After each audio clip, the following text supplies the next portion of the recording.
satu musim lah dari tanaman katak yang masih kecil. Nggih, matur suwun kula jawab kali jagungan santai mawon ya. Nggih, siap. Dari dua sistem yang berbeda, cara budidaya ini bisa ditentukan dari masing-masing warga atau sahabat semua pakai sistem yang mana.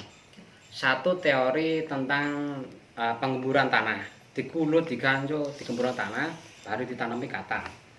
Terus yang kedua, begitu umur satu musim semuanya dibongkar, tanahnya diperbarui, terus bibitnya disimpan, ditanam lagi. Nah ini beda sistem lagi yang ada di daerah kami yang tidak pakai yang ini.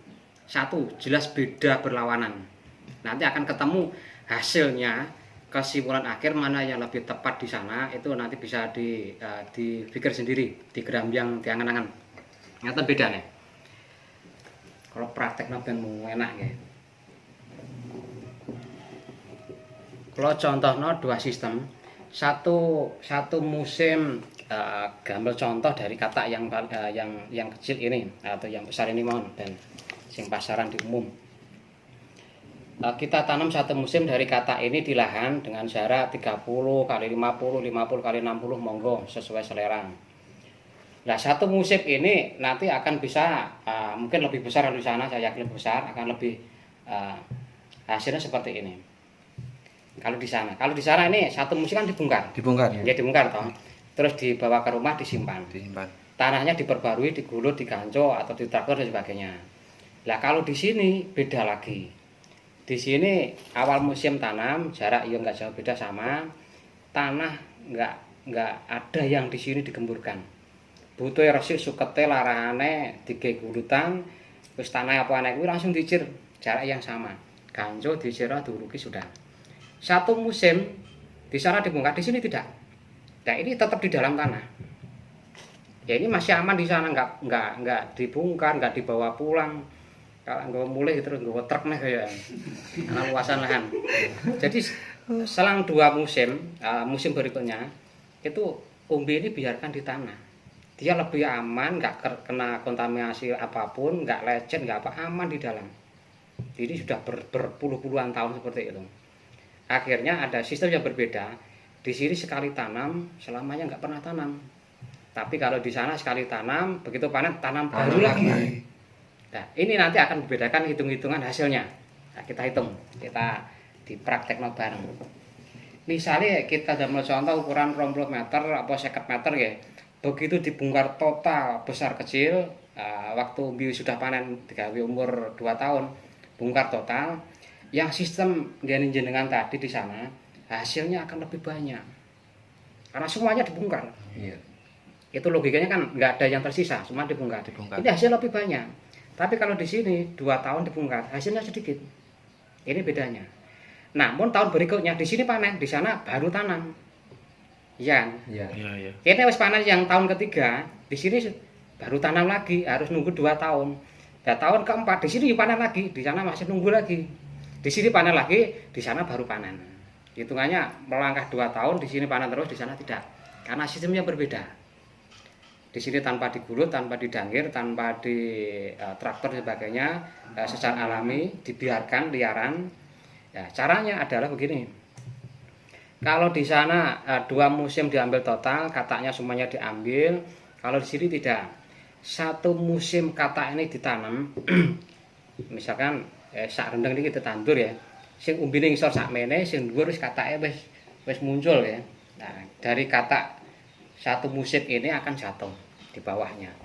Petani di sini enggak diambil. Dari biyen niku bibite sak mene ditandur, akhirnya bibit ini akan hilang tau dadi untuk daun, ganti umbine sak mene. Nah, katake nang ngisor wis tukul cilik-cilik. Jadi jatuh katake, jatuh kataknya di bawah ini enggak diambil petani, dibiarkan satu musim.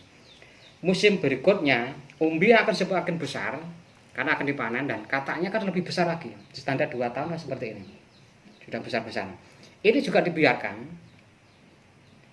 Yang katak pertama usia sing pertama tadi, ini kan wis gede nah umbine ning jero. Ini calon panen yang ketiga. Begitu sing 2 tahun mau dipanen, umur 2 tahun panen, persiapan katak sing pisanan mau kan wis gede. Tahun berikutnya wis gedene ini dipanen.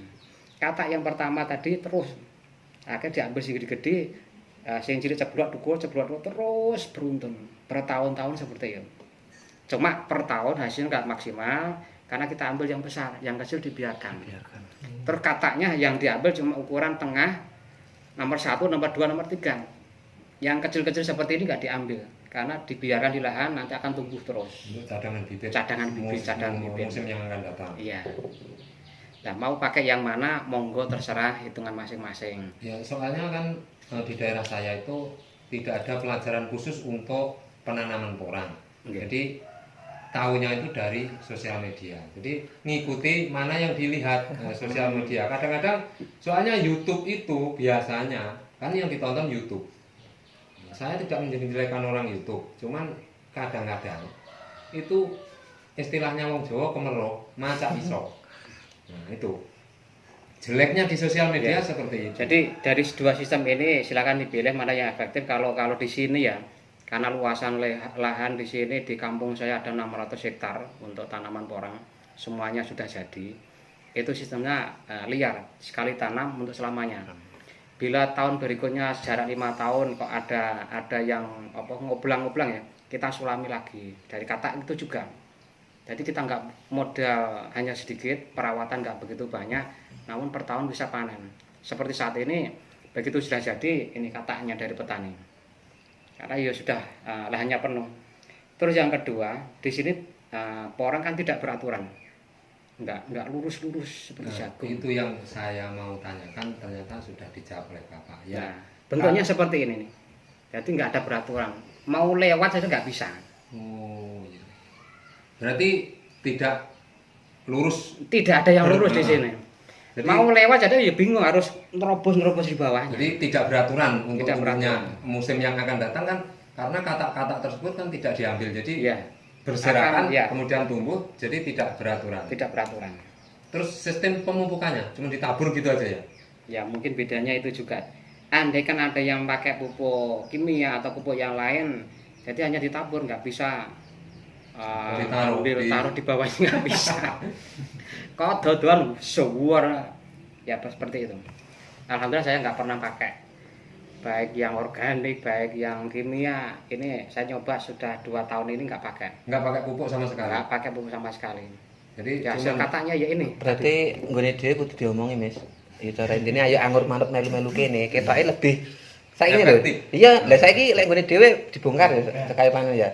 Lah kok kan nandur neh. Lah kene kan cukup pisan tok kali bahasane. Itu kalau dihitung-hitung dari segi bisnis, namanya petani kan juga bisnis kan.